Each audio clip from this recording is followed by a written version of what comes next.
Hello and welcome to the Toonami Squad podcast sessions. I am your host, Eric Casey, also known as eRockstar5 on Twitter. How's it going, everybody? I am Joshua Matthew, the founder of Toonami Squad.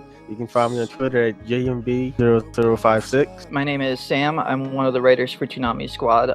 You can find me on Twitter at SZUniverse. And I'm Matthew, or Phantom. You can find me at Phantomstar64. And I just do a lot of stuff for Toonami Squad. And with that said, we have a very special guest once again. Our first re-interview, as I'm going to call it. Maki Terashima, the former vice president of Production IG and current president of Production IG America. How's it going, Maki? Hi, everybody. I'm Maki. I recently became the president of Production IG USA as of April 2017, just this year. Nice to meet you all again. Congratulations on your promotion. Congratulations. Congratulations. So, again, congratulations on your promotion. We're really happy for you, and we hope you make Production IG even better than what it was. Thank you. I think I owe this to all of you guys because ever since I think last year around Anime Expo, like July, that's when I started like really being active on Twitter, and then everybody started hashtagging "Give Maki a raise," and then I'm like, okay, we'll talk about it more often, and maybe like it'll become a reality, and I think it did. So I have to think of a new hashtag so that you guys can all tweet about it, and then that'll become true too next year. That's crazy. Twitter, what a powerful system. I know.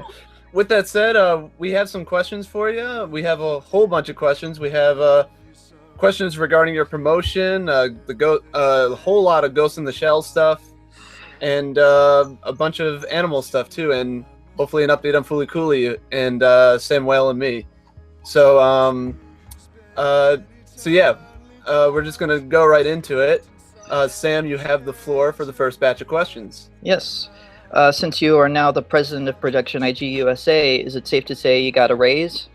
I didn't get a raise, unfortunately, but I got a bonus, not because I became the president of Production IG USA, but just because we made some revenues in the last couple of years. So I got a little bit of bonus. So that was really good. I don't really consider that a raise, but financially, but in terms of like promotion, I feel that this is all a great thing. And it just gives me more motivation to work harder and try to do the things that I can do now as a president of the company, like not the company, the headquarters itself, but I'm talking about the US entity. Mm-hmm. All right. Since you are now the president of Production IG USA, does that drastically change what you did as vice president, or not by much? Honestly, it hasn't changed anything, and it probably won't change much just because I have always been working by myself. I'm the only one doing the work at the US entity. Just so that you know, we have Mr. Avi Arad, the former chair of Marvel, as our chairperson, and then Mitsuhisa Ishikawa, who is the head of Production IG, who used to be the president of the US entity, who is now the CEO of the US entity, and I am the president. But I don't have anybody working below me. I do have part-time translators and accounting person, but whatnot. But basically, I do everything alone, all by myself. I have been doing that for almost 2 decades. So again, I wish I had some help, maybe doing some banking or bookkeeping, or even going to the post offices or banks or whatnot. But basically, I just do everything by myself. So nothing has changed in terms of my daily tasks. It's pretty much it's still pretty much the exact same thing. So you're doing all the heavy lifting. Yes, I need help, but I wish I had interns or assistants, but because I'm doing everything by myself, it just takes my time away from what I normally do if I end up hiring an intern or an assistant, because teaching them, requires time. So I've always done everything myself so that I don't have to spend that extra time to teach others. So that's probably why that I've been doing this all these years alone without much help. But I can handle it. I'm sure like down the road, if I have more projects happening and bigger projects happening, I may eventually need help. But as of now, I'm probably like maxed out in terms of like my capacity, but I can still handle it. And it's again, like it just gives me more motivation to work harder, and I know I can do it. So I think I'll be like this for maybe until some bigger changes happen down the road. All right. Well, good luck. Thank you. Yeah, definitely. we respect that hard work. Thank you. Thank you for all you do. Yeah, basically. What'd you say? Thank you for all you do, pretty much. Oh, Pretty thank much you. all- I mean, half the stuff that we get from that get puts on Toonami, it's probably because of how hard of a hard worker you are. Thank you. I'm good at showing how hard Yeah. of a worker I am. I do slack off a lot too. So with that, we'll go right into the Ghost in the Shell live action movie questions. If you're in liberty to answer some of these.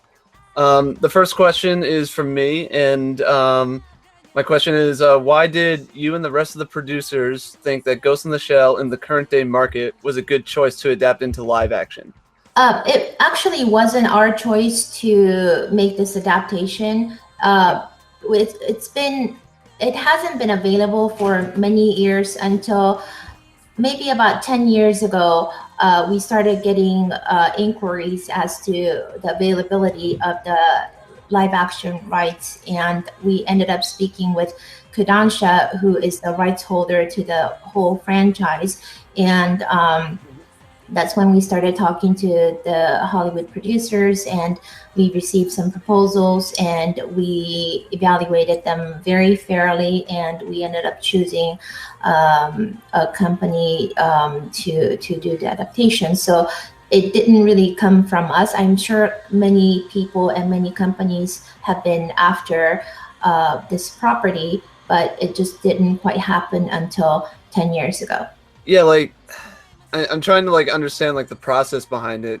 Since you guys weren't like as part of the process of actually deciding on making the live action movie, that was done by somebody else, and they just come to you and say, "Hey, can we do this? We had this idea that we want to do." Is that basically how the process is? Like they came to you and said, "We had this idea for a live action Ghost in the Shell. Are you guys okay with it? Since you guys have partake in the rights and stuff." Is that how it kind of goes down, basically? Basically, what happens is every time we make an anime, there's always companies and producers asking if the remake rights are available to that property. And because anime usually consists of multiple companies that are in the production committee, and we don't always own the rights to remake. So whoever for this particular property, it was Kodansha, but people in Hollywood knows us as the producer of Ghost in a Shell. So because we've been making anime, so they all came to us, and then we ended up talking to them first, and then ending up referring them to Kodansha. And so we were kind of like the liaison for this property in particular. Mm-hmm. Okay, interesting. By the way, cute dog, by the way. Thank you. I don't bark. But no, fascinating. Cool. So the next question is from one of our squad members, Femble, and her question is, do you believe the live-action adaptation of the Ghost in the Shell movie was faithful to the source material?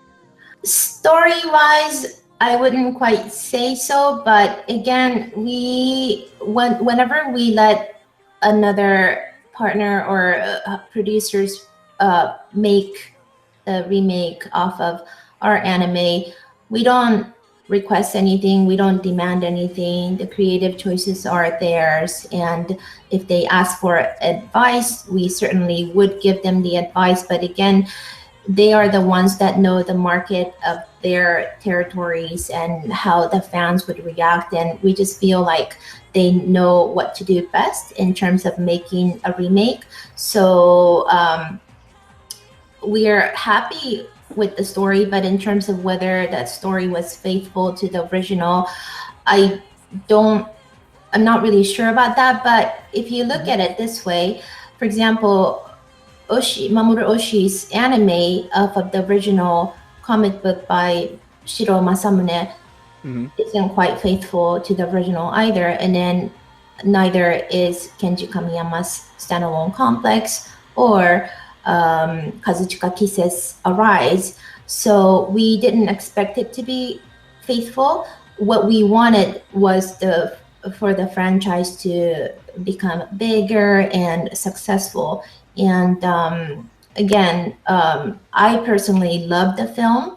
I personally thought they did a wonderful job on it, but I know we're gonna talk more about the controversies and how it didn't quite do as well as I had hoped for in box office. So, but yeah, so that's where I am right now.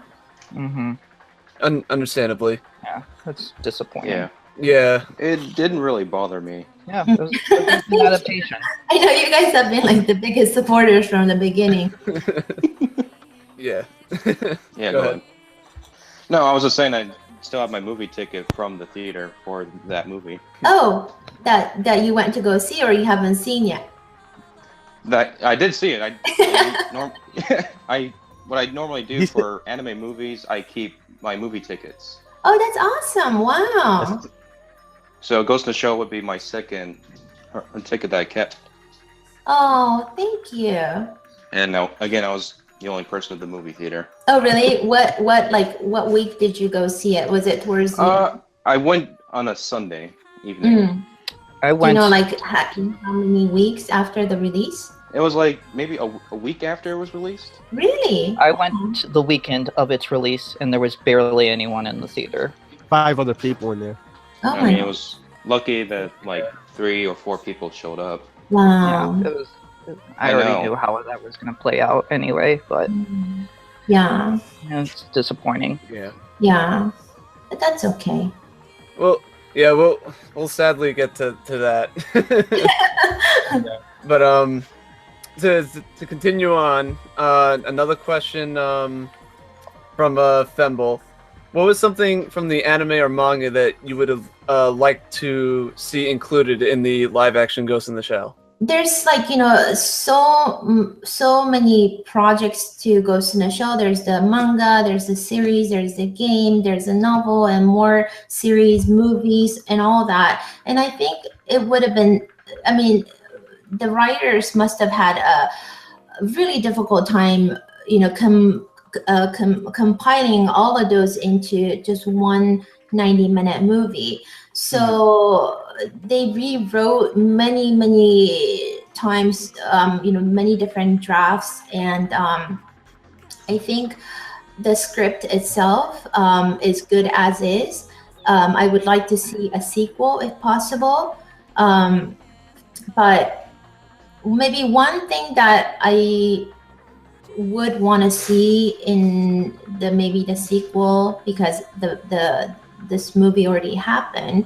One thing that I would wish to change in the sequel would be to maybe, use some of our designers or music composer. Kenji Kawai was a part of it, but I had wished that maybe more of his music, which is so iconic to Ghost in the Shell, would have been used more abundantly in this movie, if not for the sequel.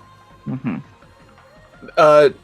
you mean like new music by that composer, or because I do know the live action movie did include some of his I think it included the original music from the original movie. I don't know if it was a recreation or it was basically the same thing just ripped or something like that. It's kind of like very hard to tell. It's a mixture of the original and the new. Okay. But so what? It was a mix. Okay. Yeah, it was a mix. It was completely recomposed and reorchestrated as well. Okay. So if you listen to it, you may think that it is from the original movie, but it's actually not. And then I think he would have done more if allowed, but that wasn't really the case this time. Okay. Yeah, I was curious because a lot of articles were saying like, oh, they got the original music and everything, and I'm like, I'm not sure if it was. Exactly. Yeah, I'm sure you guys would know. Some of the original Ghost in the Shell, like anime fans would know, but it's not the same. It sounds really similar. And then like most of Kenji Kawaii's music to Ghost in the Shell have that same similar tone and ambience to it. So if you're not too savvy on his music and Ghost in the Shell world, you may easily mistaken that as the same as the original or the sequel or whatnot, but they're very delicately different from one another. Okay, yeah, because I remember watching the movie and my friend even like nudged me and was like, oh, they had the original music. I know, and everybody was really happy when they heard it. Same. At the Tokyo event, they did a physical performance in front of the fans and the cast members. Cool. And that went viral on Twitter and YouTube, and a lot of the anime fans were like, oh my gosh, Kenji Kawai is a part of this music. We're so happy, and like, I wish we would have been able to like utilize more of his work into the movie, because that would have just given the film a much different vibe and maybe but a different a different tone, I would say, with the like the sequences and everything. Yes. Cool. No, that's really fascinating. That's awesome. And I'm saying this just because like I'm really close to Kenji Kawai, and I've worked with him on many shows, and this one in particular, I was the one that was a liaison between Paramount and Kenji Kawai, so I feel more personable. But I'm sure the music in the movie is beautiful. Whatever they did with Clint Mansell is just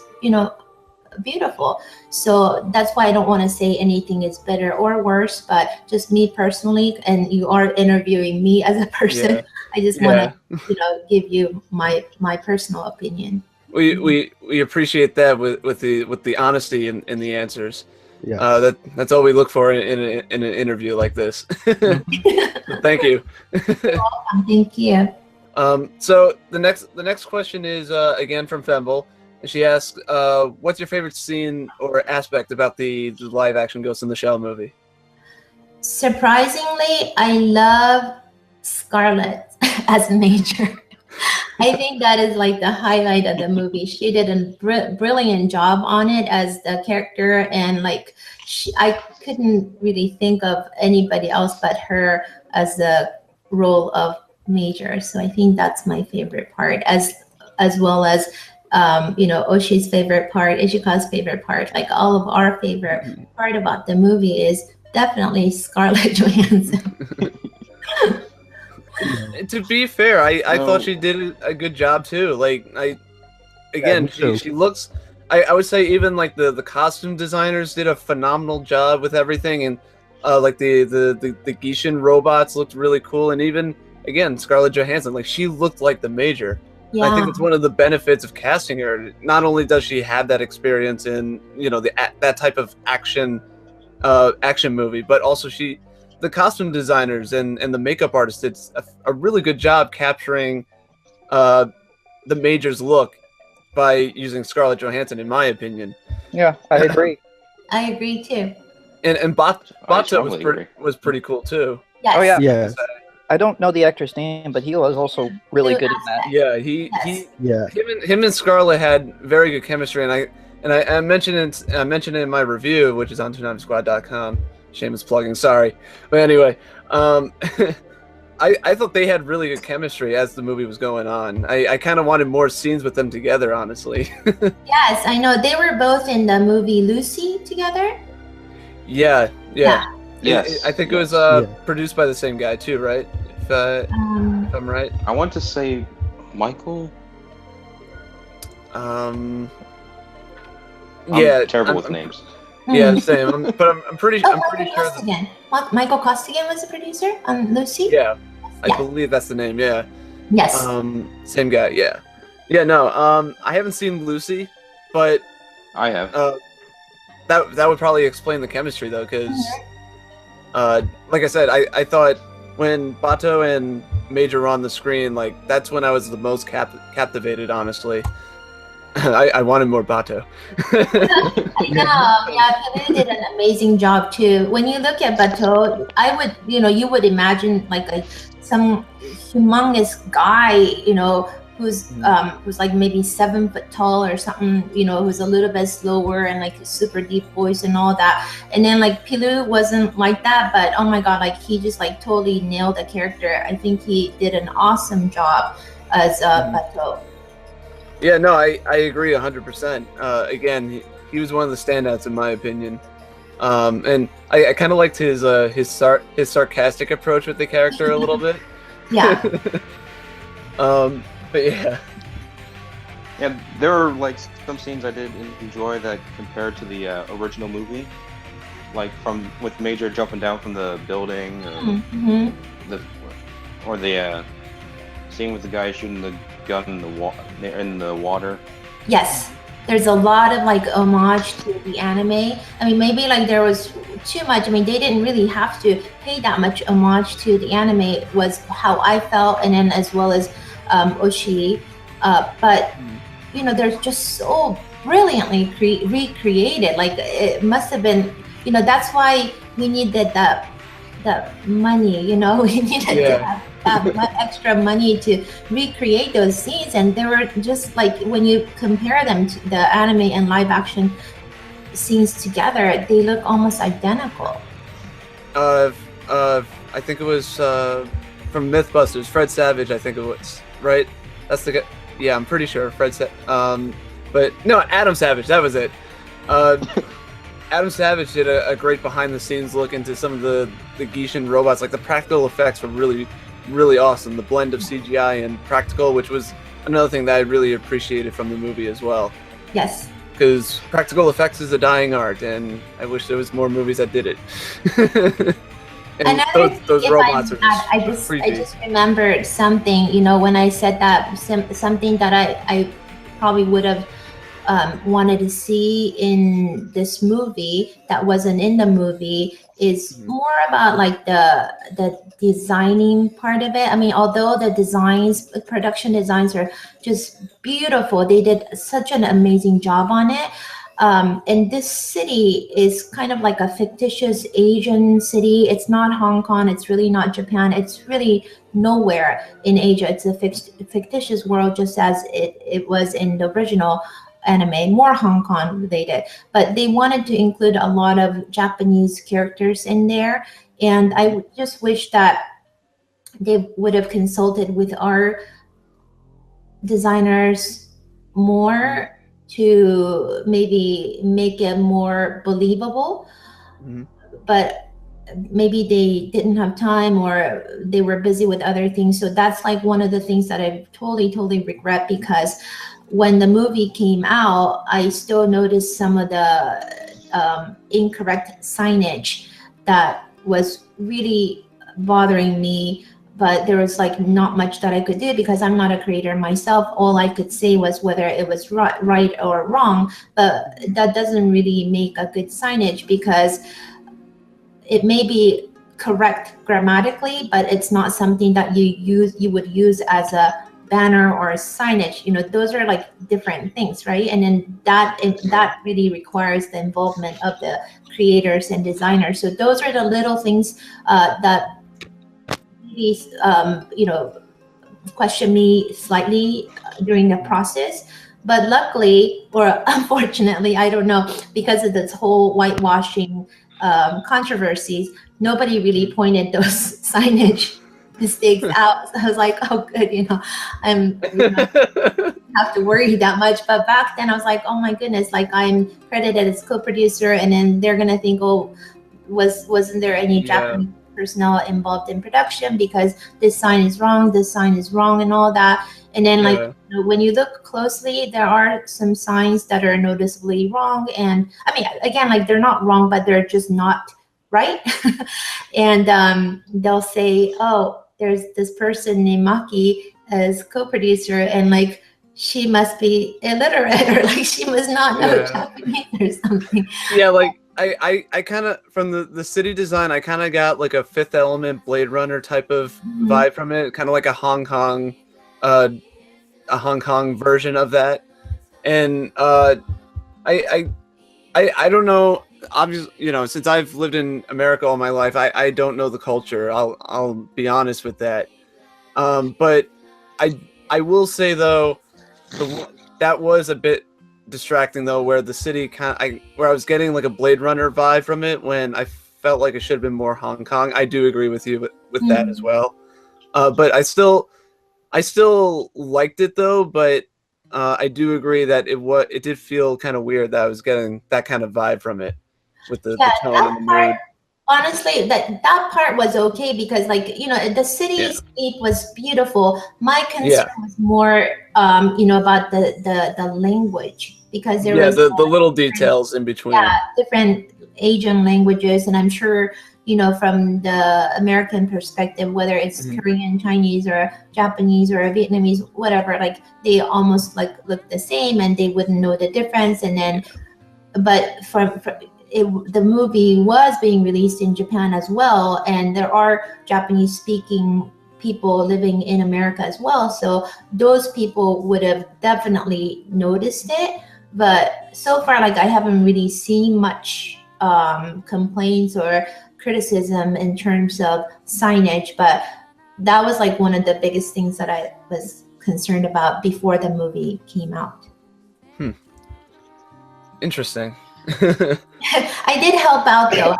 Again, like there was so much that I could do, and I really, you know, wish that maybe some of our designers could have been hired to do just that part, and we would have been happy to do it.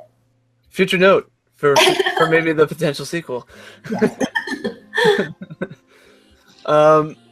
Cool. So the next question is from me, and actually, yeah, just give me 1 second, just double checking. Yeah, okay. So my next question is in my review on ToonamiSquad.com. Sorry, I'm shamelessly plugging again. I mentioned that I personally felt that the live action movie, its story was and I quote, dumbed down as compared to the original animated movie. I'm just wondering, do you know the reason behind that by any chance? Did like the company that worked on it like contact you, and when you read the script, I assume you read the script before the production went through. I'm assuming like they explained why they were going in this direction. Why is it like different? You know, basically, why did it seem like it was kind of like a toned down version of the original, essentially? I have a feeling that the original anime, to a lot of people, is a little bit complicated, a little bit too philosophical. So they must have changed it so that it's more viewer friendly to the ones that don't even know about Ghost in the Shell, that don't know anime. It's kind of like something that you would just go see the movie and then enjoy it as entertainment, rather than having to think about why is this, why is that, you know. So we haven't really been consulted in terms of script. We were they showed it to Shiro Masamune, and I'm sure he sent back a whole bunch of notes, but we were given opportunity to read the script, but not until a much later stage. And it's not that we weren't allowed to give any comments, but we kind of like refrained ourselves from giving any comments unless they wanted some advice or input. and that wasn't really the case. And plus, like, they were using these amazing writers, and then we really wanted them to interpret it their own way, because what if you said something and then that just like created more confusion, or it just like delayed the process. So we were kind of like being very supportive of the overall production process, and unless we were asked to give inputs or ask questions, we just let them do whatever they wanted to do. And again, me personally, I think the story is it's very well written. It may not be as heavy as the original movie to the anime fans or Ghost in the Shell fans, but for the ones that have never been associated or never seen the original anime, may have liked it more this way rather than the complicated version. Just processing it. Yeah. Okay, cool. Interesting. It's I just find it like kind of weird sometimes that companies tend to do that, though, when they take a property like that and they try to make it more appealing. Like, I'm just curious, like, do you feel that that's okay, you know, for companies to do that? You know, I'm just curious what your perspective is on, like, you know, these other companies like taking a property and kind of like sort of doing their own thing too, but also trying not to make it so complex as compared to the, you know, the original concept of it.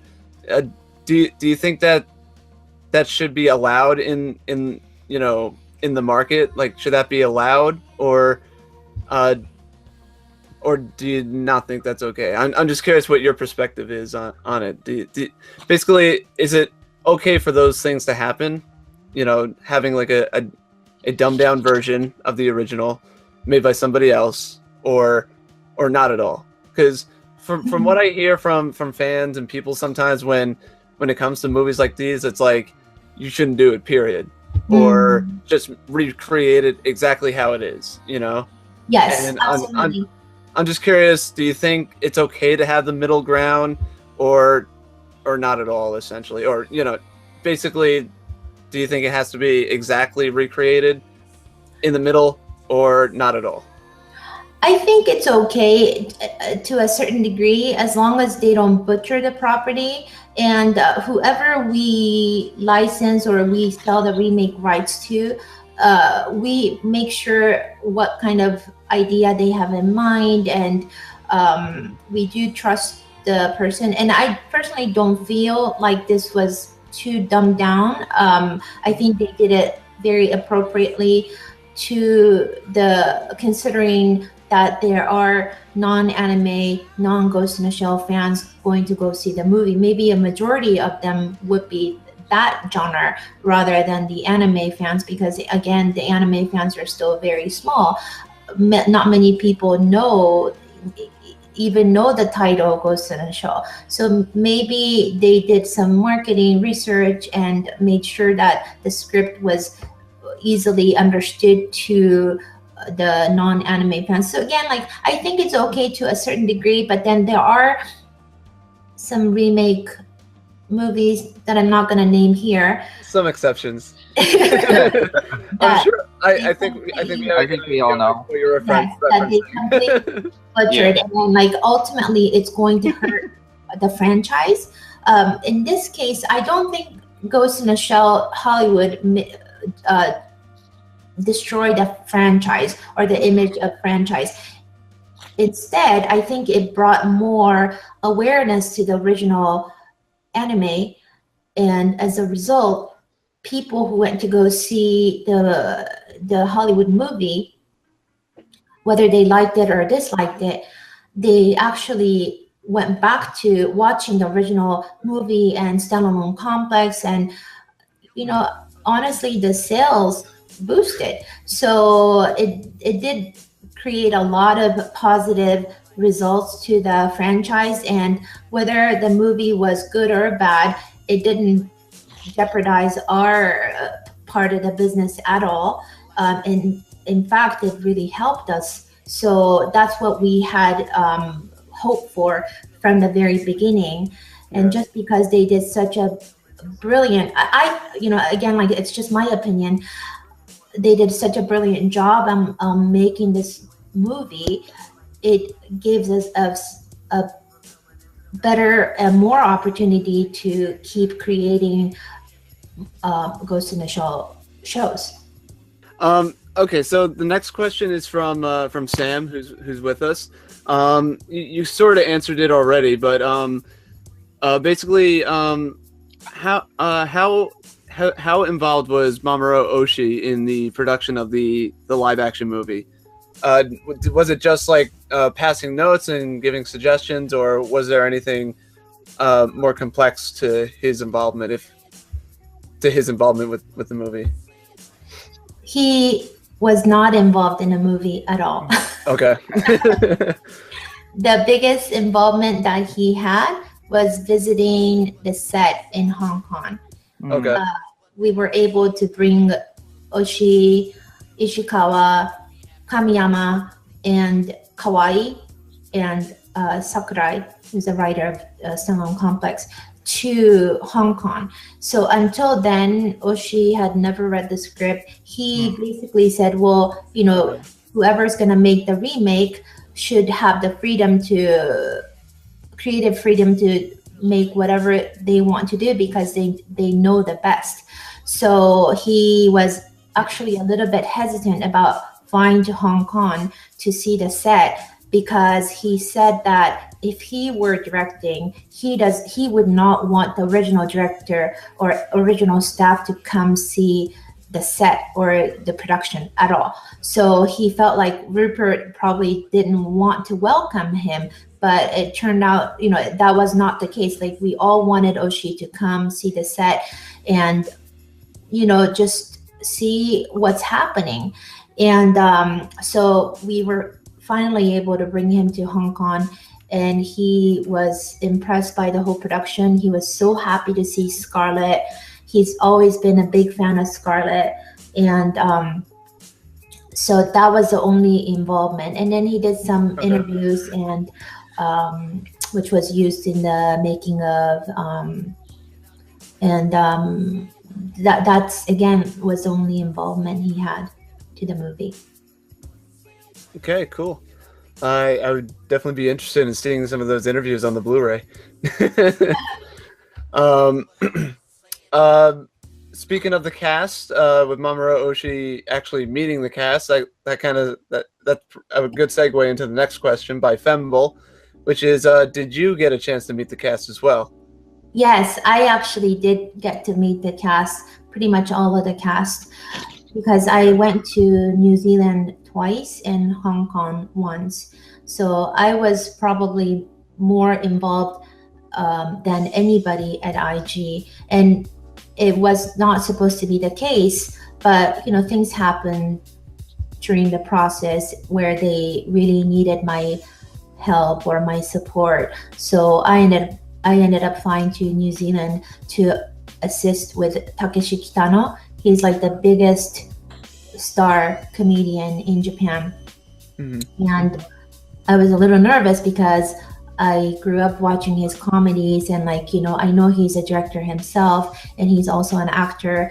He says he doesn't speak English. I think he does understand a little bit, but for him, such a big, celebrity, to fly to New Zealand and spend, time 2 weeks with him there twice was a big challenge, not a challenge, but it was a little bit nerve-wracking. But he turns out to be the nicest person on earth, and I really enjoyed working with him. In terms working with Scarlett and Pilu and Ching Han and all that, I wasn't really that involved. I was there on set every time Takeshi was there to perform with them as a team. So, but yes, I was able to meet with pretty much everybody, and I know I really shouldn't be like a fangirl and ask for photos or anything, but I did, Hey, yeah. So if I met Beat Takeshi, I would totally ask for an autograph because I he's know. And he actually, gave me an autograph, and then we took photos together. I haven't been able to like post it yet. Maybe like in a couple of years, like I may be able to post something. But it's like a very candid photo of him holding a prompter because he needed to say some certain lines in English, and because he didn't speak English, I had to phonetically write them out in katakana so that he would read it. He would be able to just like, read the katakana and then make it sound like English. So like I thought it was really funny, and he thought it was funny. So in the end, I was able to like have him hold the prompter, and I stood next to him, and then like we took photos together. So like that was like the best memory. It had to be a really fun experience. Yeah, it was fun. I'm jealous. That's cool. The next question is from me, and my next question is what went into the decision? Do you know what went into the decision behind the casting? Was the cast choices you ended up, were they like your the production's like first choice, or were there others in consideration and they dropped out or whatever? Or was this cast pretty much definitively, this was the cast that the producers and basically the producers were looking for to have a part of this project? I wasn't involved in a casting process, so I wouldn't really know, but I'm sure they went through different candidates and like ultimately decided that Scarlett was the first choice, and they went with that. Okay, cool. The next question is from Sam. Do you agree, speaking of that, do you agree with the decision of the Major being played by Scarlett Johansson? Yes. Okay. There you go. You heard it here first, folks. I told you guys that like she was my favorite or our favorite part of the movie, but don't hate me for that. It's just my personal opinion. Right, of course. Like, yeah, there's no reason to hate that. It's an opinion. Yeah. Yeah, there's no reason for that. The next question is also from Sam. What are your thoughts on the movie, and have you seen the critical and fan reaction of it? Yes, my thoughts on the movie are all positive, except for a few that I talked about, earlier. But I was truly saddened by some of the very mean comments and hater comments, and just because I was co-producer on it, people were tweeting some negative comments, and like some people even said that they're never gonna go support it, they're not gonna see it, they're just gonna download it, pirate it or something. Those are like what really makes me angry. And then for people to say negative things without even seeing the movie I just don't think that's appropriate, and then that's acceptable, or just in my opinion, I don't like that when they say that. If they went to go see the movie and still hate it, then it's okay. But before you say anything, like, why don't you just go see the movie is what I was suggesting. Yeah. And pretty much to all the tweets, I would like, if they said that they went to go see the movie, they liked it, I would retweet and then, even like it. And then like those people were very supportive. And even the fans that said that they didn't like it, they didn't enjoy it, they were disappointed, I would still like retweet and like them, because those are important comments too. You don't just get positive feedback. Negative feedbacks are always really important, because it just gives you another opportunity to make improvements. So some people ask like, Maki, why are you retweeting some negative comments? And I said, well, because all these comments to me at least are very, very important, So what just really, ticks me off is when people start saying like, oh, we're just gonna pirate it. That is really going to hurt the business, and like that I just cannot accept. And then I know like in one of the, I forget if it was like Twitter or Facebook, or I forget what it was, and I really shouldn't go too much in detail because that person may be like watching this interview as well. But I I lost it when they said they're just gonna pirate it. I was like, you piece of you know, like Uh. commented, and I never like curse, you know, in public. I do curse like sometimes in like, you know, personal lives, but then like I just knew like people are gonna see that, but I didn't care. Like it just like, you know, I lost it. So stuff like that, like because like if you're an anime fan, you really should be supporting our business, and whether you hate it or not, like don't do anything illegal like that, because like, you know, it's you guys who are supporting our industry, and then if one of you or many of you decide to just like pirate it because they hate the movie or they're angry with something, it's only going to hurt the business, you know. So that's like one thing that I really want to point out, and like, you know, for a lot of people to understand. I mean, I could understand if they watched the trailer, they aren't interested in watching it. That's fine. If they have not seen the movie and just blatantly hate on it, I don't think that's the right response. Yes. I went to go see it with no bias attached, and I came out of it enjoying it. Oh, good. Same here. Yeah, really. Because I think Paramount did a lot of marketing, and but some people were not, you know, interested in going to see it. But during that whole release period, every person, I was probably like the best marketer out there, because like, you know, just like on a personal basis, every person I met for the first time, and like every time I would introduce myself, just because I got this like co-producer credit too, I told them that I was like part of the producing, you know, staff of that movie, and then like I would really appreciate if you would go see it. So like I probably got like about 20 or 30 people, strangers, to go see the movie just because I met them, and like, you know, we're not even friends or anything, but like I was able to like personally promote the movie. So Personally piqued their interest. and then, like, you know, they went to go see it and they really liked it.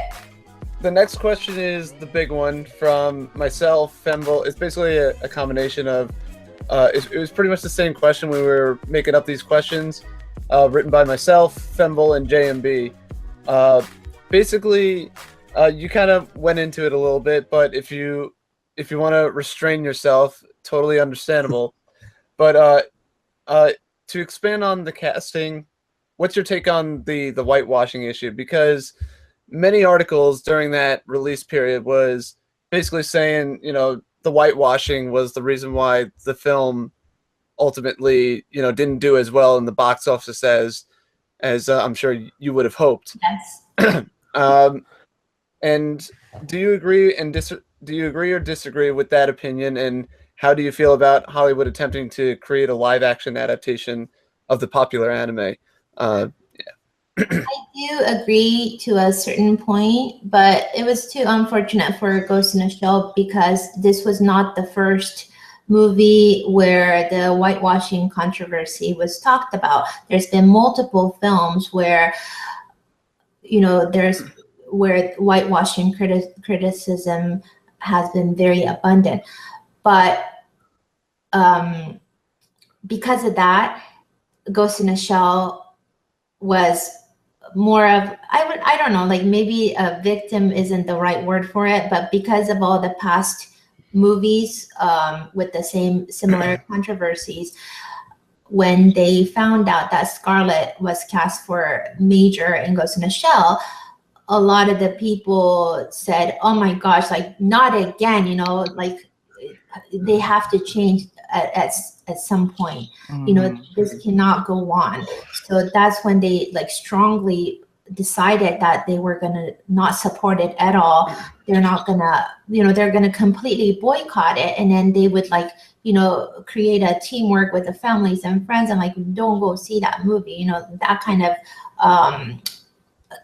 phenomenon happened during the process, and it was just too unfortunate, because if you just look at this movie as a, you know, movie itself, it's a good one. So again, like I've been telling or asking, you know, some of my friends too, you know, I have a lot of Asian American friends, and then like who are actors and actresses, voice actors, whatnot, and I don't think they went to go see the movie. You know, they said that they would just to support me or whatever, but like honestly, if I were in their shoes, maybe I would have felt the same way, because you just want this trend to stop at a certain point, and then the only way to do it is to make the movie fail. But I don't know. I mean, they didn't have to do it for this movie, but again, that's just my opinion because I feel very personable to this movie.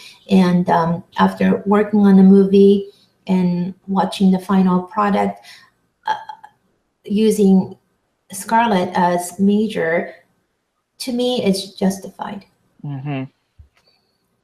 Yeah, because like from my perspective of it is that like I feel like that a decision like that should be made with like the character and story in mind. And I understand that the Major is is Asian technically, but I feel like since the animation is animation, I feel like it could be interpreted in any way. And people saying that like Scarlett Johansson couldn't do it because she wasn't Asian and everything. Like I feel like one, she's an actress, and that's what you pay an actress to do, to play that type, that character really.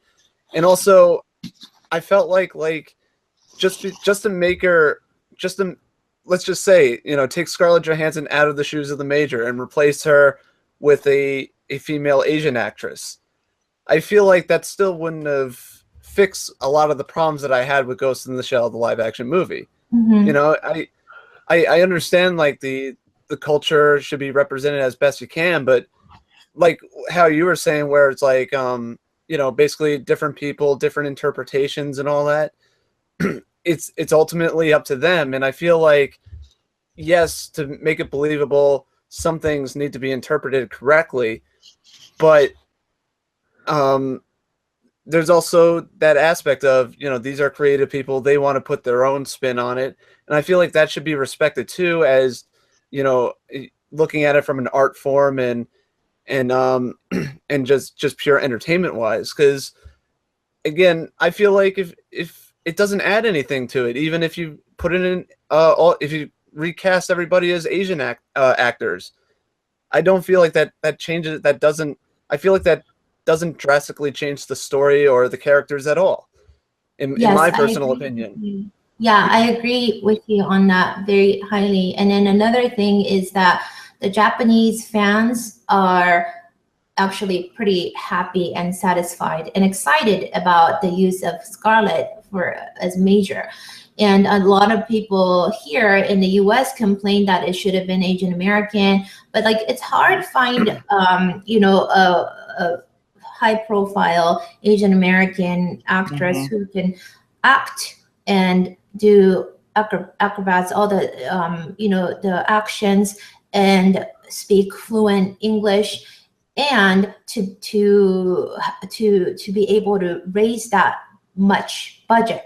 So there's many reasons behind why the producers and director ended up casting Scarlett for Major. And then another thing, this might create some haters as well, but it seems like we're going all the way in with it. So what ended up happening also, or what I ended up hearing, is that the Japanese the people in Japan were really happy that Scarlett was cast, probably because it wasn't cast by, the Asian. When you say Asian American, it could be Japanese, Chinese, Korean, Filipino, Vietnamese, Thai, all kinds of Asians, right? Had it been a non-Japanese Asian American being cast to the role of Major, I think that would have created a whole, different controversies and criticism, from the maybe the Japanese people, living in Japan. So, it's always really easy to just say like, oh, I hate this, right? But then people are judgmental without finding out what the reasons behind all of this is, before you say anything, try to understand where we're coming from.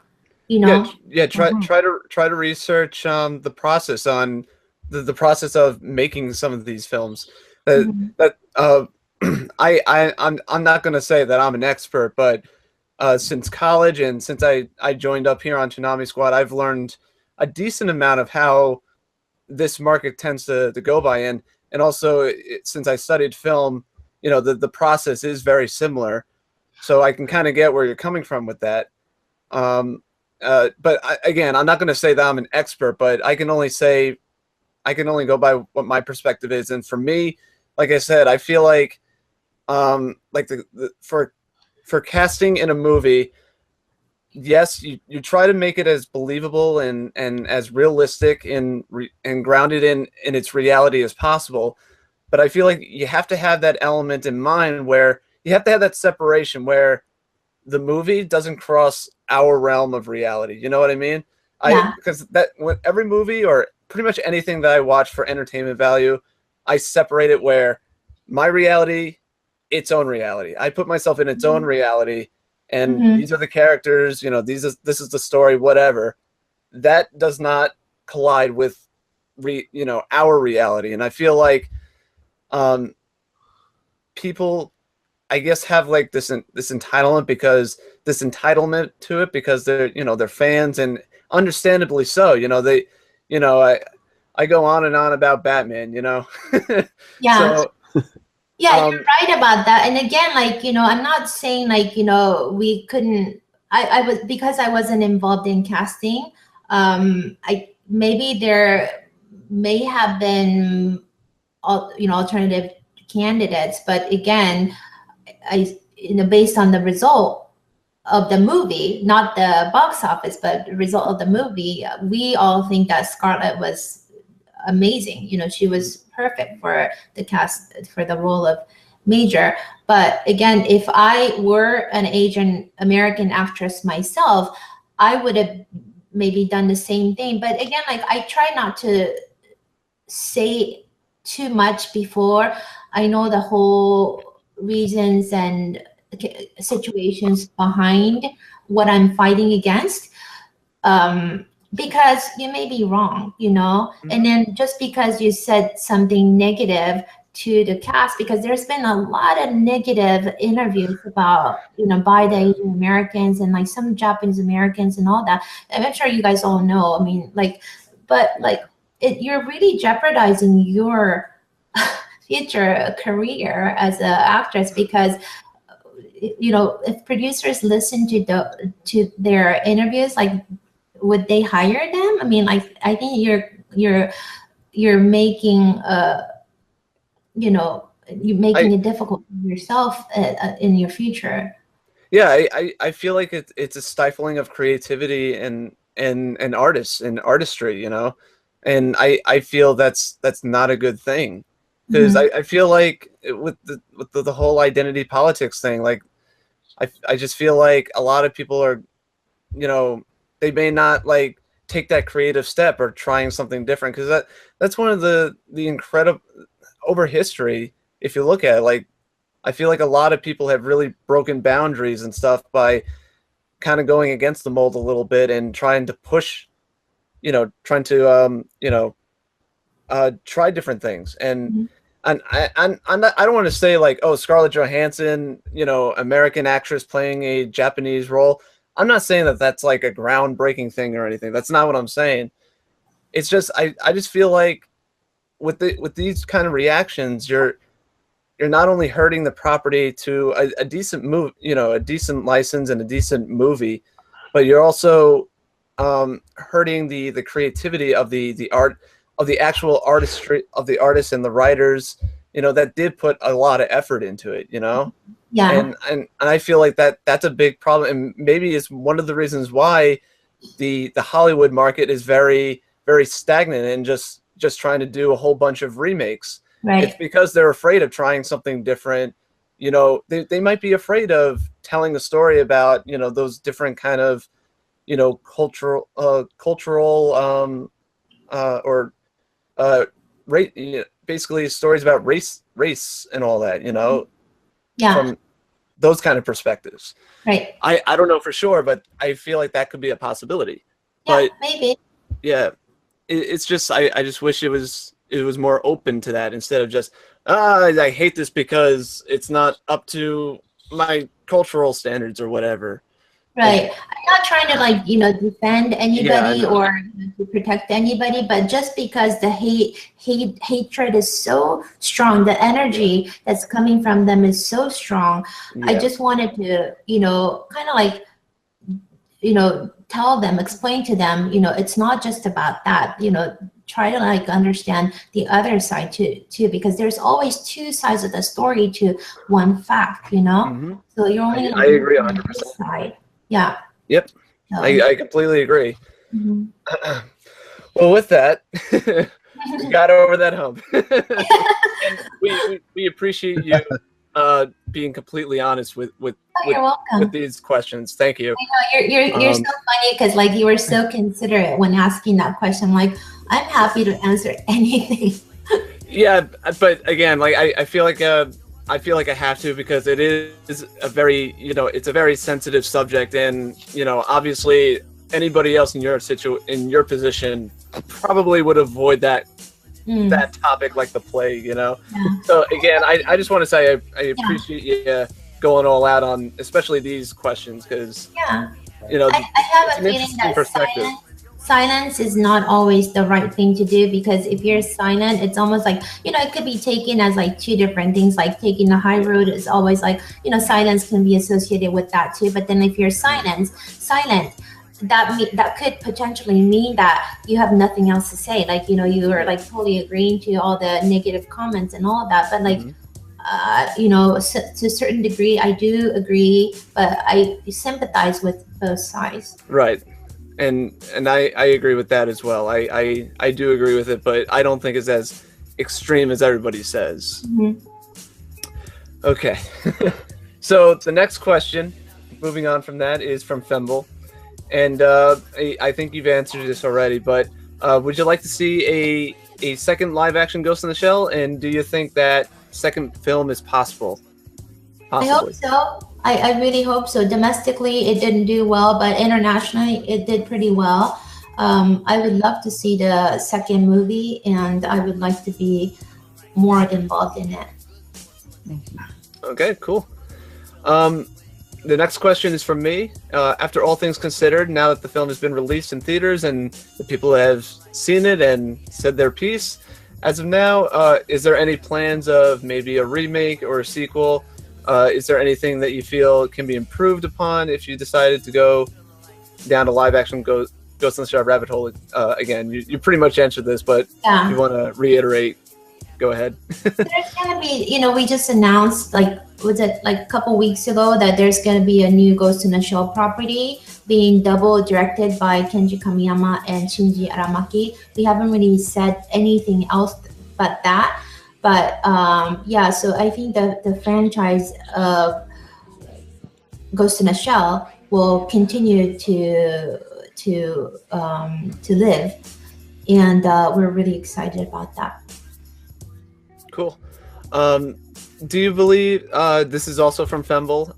Do you believe that the Ghost in the Shell movie will be a gateway for more animated-based movies in the West? I hope so. Despite all the hater comments and negative feedback and all that, it's still, respected as one of the best anime adaptation ever.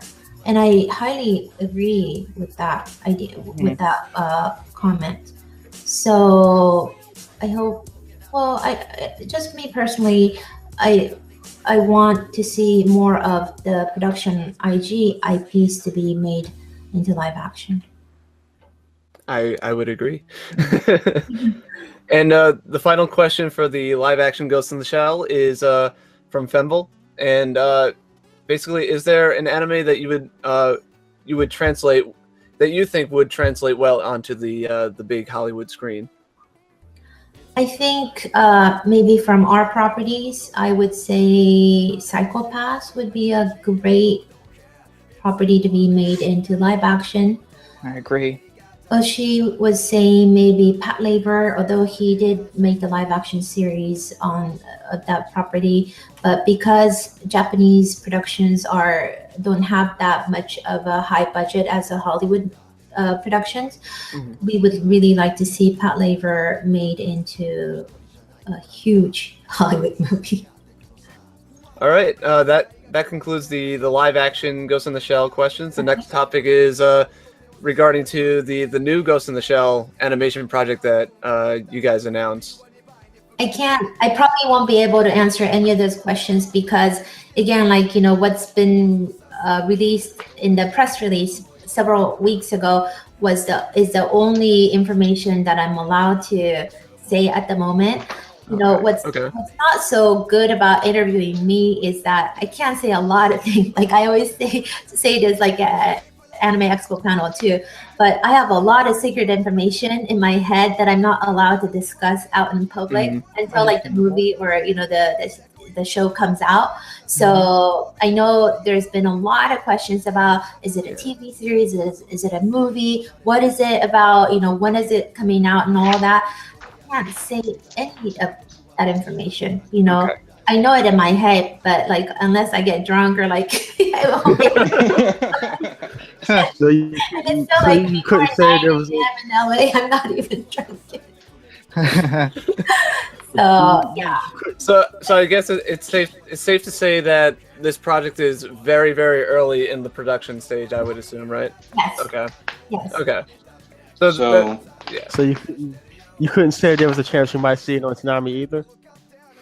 Oh, that I can't say, but we love working with Toonami. You know, they're like, you know, one of my favorite clients. So that would be a dream come true if we can do that. That would be nice. Yes. It'd be cool to see a new Ghost in the Shell on Adult Swim. Yeah, it would be a nice surprise. Yeah. Consider it. Definitely consider it. If it's all up to me, I would totally do that. But I'm gonna push it. You know, now as the president of IG USA, I think I have a little bit more power. I would strongly agree with that. Don't go drunk with that power. Yeah. Well, okay. Oh, that should be the next hashtag. What do you guys think? Maki power. Hashtag Maki power. The fist and everything. Hey, don't be stealing our logo.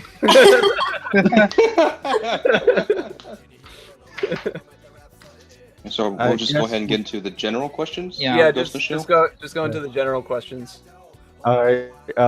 This one's from Eric. Been around for a long time. Why do you think the Ghost in the Shell appeals so much to the fans? I think back in 1995 when Oshi's movie first came out, it was just so new. Like the animation quality was just amazing, and then a theme about technology versus humanity was something that people have been thinking for a long time, but it wasn't as realistic as it is now. And it was just a very new theme that people were interested in all these years, and that's one of the reasons it became such a huge hit in the US. I mean, back in 95 when the movie first came out in Japan, surprisingly, it was not a hit in Japan at all. It went viral after it was released in the US. And so I think that the theme, it has a very, very strong theme, and the animation quality, even when I look at it now, it's just like amazing what they were able to achieve in that film. I have to ask, do Japanese fans think highly of the film when it was released, or did that come after? They do think highly of the film, but it did come after. I don't know if it wasn't released in, I don't think it was released in theaters. Maybe it was released in theaters, but like on a very smaller scale. I don't know how much marketing was put in there. I wasn't a part of the company or the movie when that was made. You know, I joined Production IG in 1997. The movie was made in 95. So I'm not too familiar with what exactly went on at that time. But all I know is that even Oshi said that the movie didn't do well in Japan. That's interesting. Also from Eric, considering all the different incarnations Ghost in the Shell has had over the years, the original sequel, Dragon Complex, second gig, Arise, and a live action film. In your view, for better or worse, how has Ghost in the Shell evolved over all this time? We consider all of those shows separately from one another. Mhm. Manga is different from Oshi's anime. Kamiyama's TV series is different from Oshi's anime. And vice versa. So it keeps evolving, but because it's got such a great world and great theme, I think there's tons of things to talk about. That's why we're able to continue to make new shows off of the same franchise. And this new one, oh gosh, I was about to say what it was.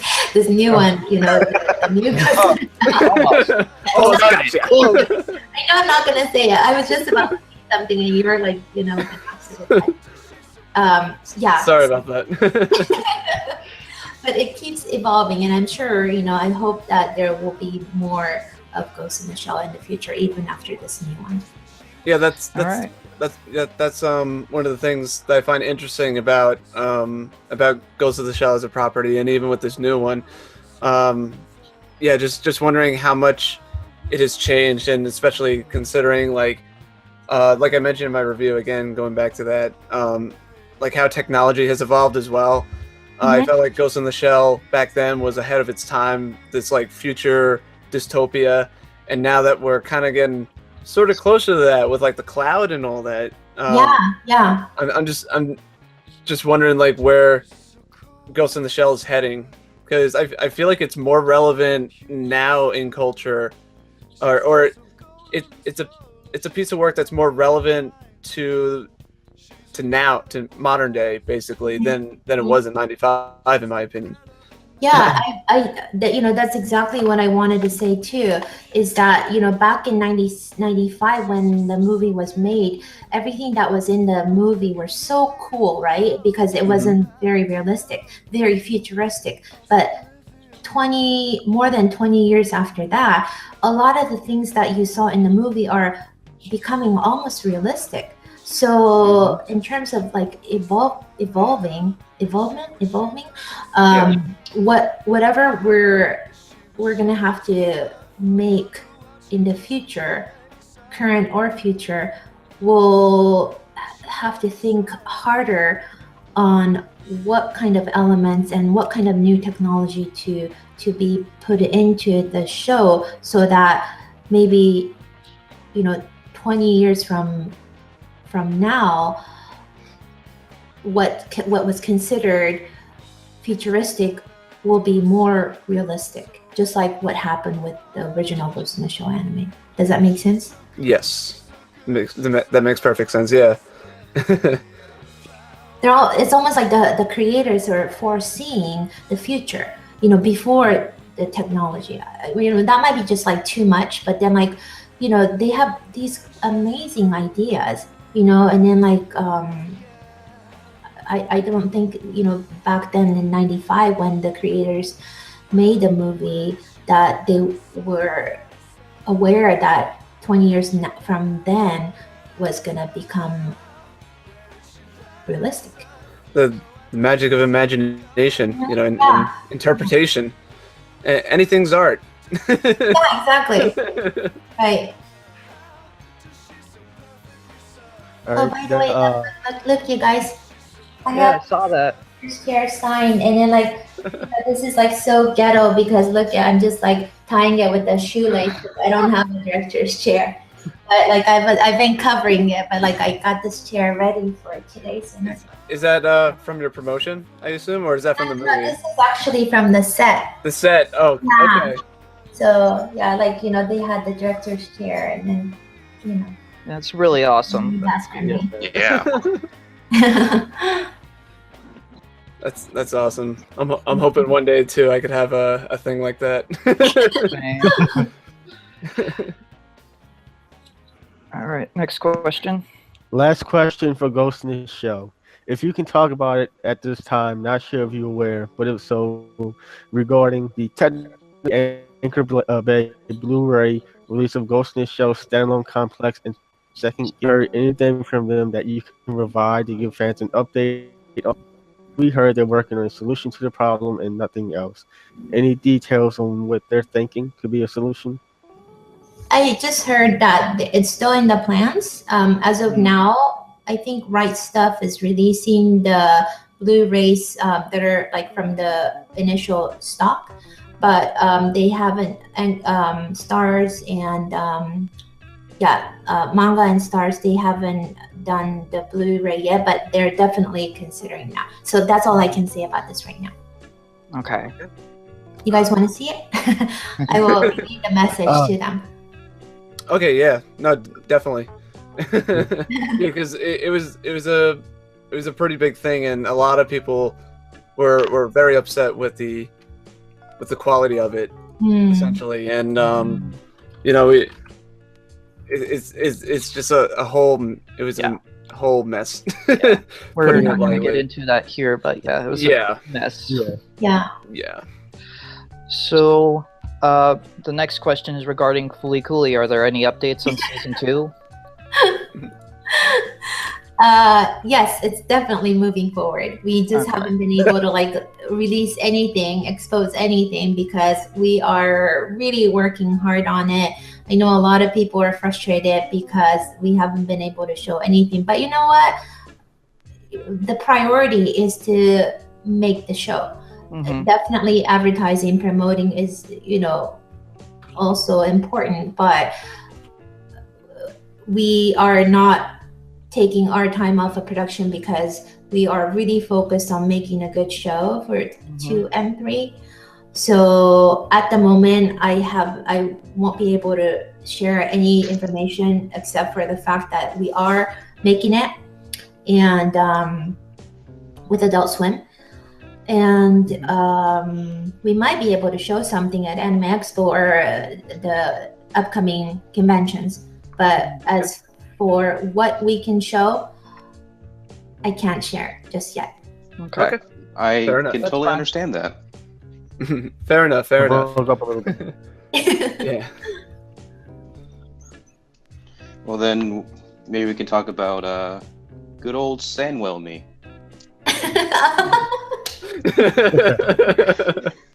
Did you guys like that show? I thought the first episode was great, and then my opinion of it started to go down afterwards. I thought it kind of overstayed its welcome. Yeah. Yeah. It same. wasn't what I was expecting it to be. For something that I assume that we can classify as like Mamoru Oshii experimenting. It was interesting. It was out there, definitely. But I basically echo the same as Sam. It was strange. It was interesting, but it did kind of overstay its welcome, I would say. Yeah. There's Although been a lot of like mixed comments. Some people loved it, some people hated it, and then some people even said that they were threatening to boycott, you know, Adult Swim because like there's That's going up. crap and all that. But like again, like to me, what the creator wanted to make, and there's actually a long story behind how this all came about, which was like probably like in your next question, is that we were originally going to show something else, and then turns out that we weren't going to be able to make that anymore on time. And I was thinking, oh my goodness, what am I going to do, because we do have the deadlines and then we needed to make something. That's when I asked Oshii, because we go way back, like we've been friends for almost 20 years. I think I met him in 1996, so that's like 19 years, and we get along super well. And then I asked him, like I actually begged him, I said like, would you be able to do something for Adult Swim? And he said normally he wouldn't, but just because it's coming from me, you know, I'm not really taking the credit for it, but he had some like experimental stuff that he's always wanted to do, but he was busy at that time and he just wasn't sure if it was going to be done in time. And I said, no, I'm going to owe this to you, and like I'm really begging, like you need to help me here. And then so that's how this, you know, came about. So taking a credit for this, like it wouldn't have happened if it were for me. So some haters will say, oh, then, you know, Maki should have never asked Oshii because like it's such a piece of crap. But like some people, you know, liked it. I personally thought it was cute, you know, it was very different. And maybe it didn't make sense, but like do all movies have to make sense? You know, as long as it's entertaining and it doesn't kill anybody, No. I think it's fine. And like, you know, it's like not long where people just cannot tolerate. It's only like 5 minutes per episode. So just like, you know, if you don't want to watch it, you know, don't watch it. It's only 5 minutes every day, every weekend. So, but again, like those negative feedback and positive feedback, they're all really, really important to me. And I'm sure to Adult Swim people as well. Mm-hmm. So if there's going to be another opportunity, we'll definitely learn from those feedbacks. Well, I will say, I will say that it did keep people's interest. People were watching it based on the views, if I remember correctly. Like it was doing pretty well. Yeah, you guys were like always like trending it for me. Remember, I was like, oh, it's I know. It's trending, yay! And but still, like I may feel indifferent about it, but it still was nice to see kind of a thing like that to be shown on Toonami. I kind of hope that Toonami may, and if Mamoru Oshii would be interested in doing more and maybe seeing Toonami as like a place where he can showcase some of his experimental works. Yeah. I think Toonami will benefit from having some experimental works coming out of the fray, you know, especially with either be animation or live action. Right. I think it'd be love interesting on those like little mini series. I don't know if you guys were even born back when we did IGPX, but we did a mini series of my IGPX before we did the actual series, just to test the water, you know. So they have been so good to me. Toonami, Adult Swim, they have been so generous and so good to me, and they give me this great opportunity that they don't really give to anybody else. So I really shouldn't take advantage of it, but I would really like seriously consider making a good show to make Adult Swim and the fans happy. Question. With some of the viewers who were confused what was going Samuel and me, how would you describe the plot? Please give us some detail. I'm confused myself.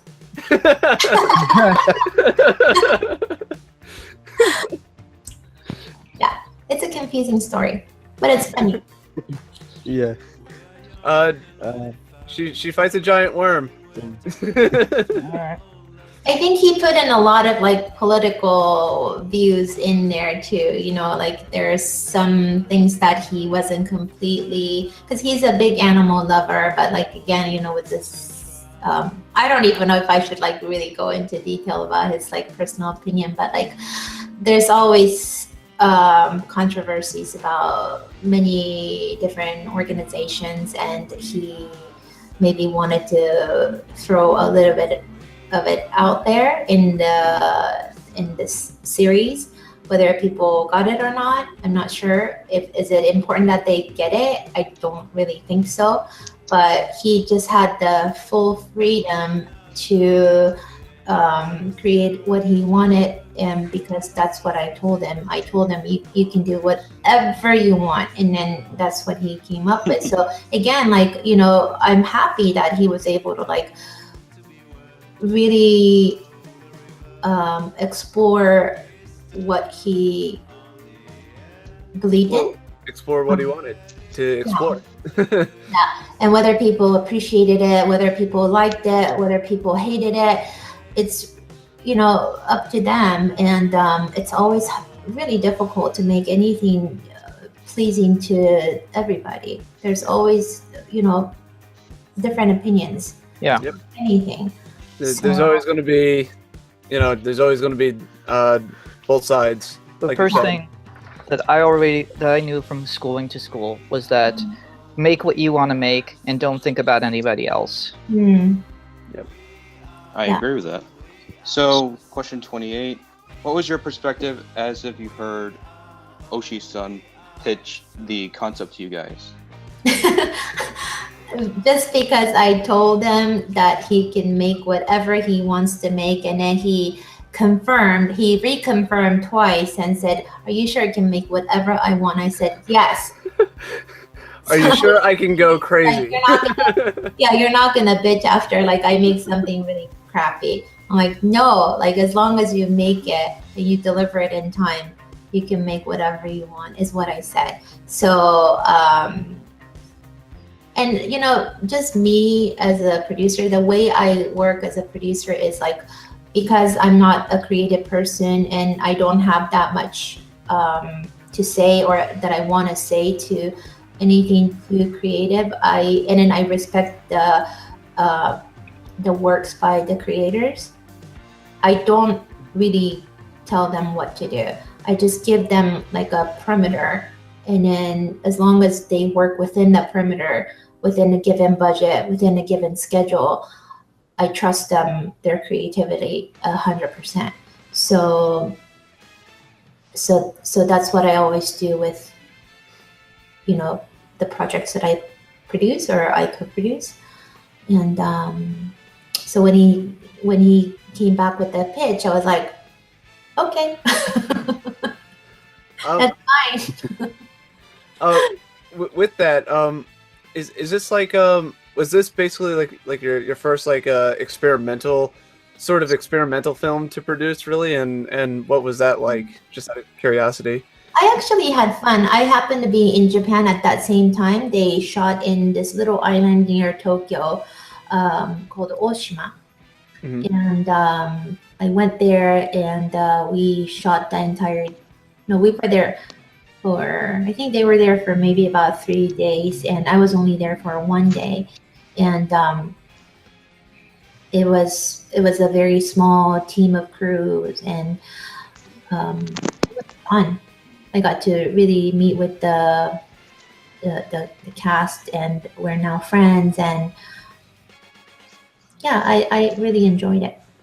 Are there any other micro-series planned on the horizon similar to Samo Me and could end up on Toonami as well? I could see names like Hideo Kojima or Guillermo del Toro doing a micro-series, possibly. And this is from Eric.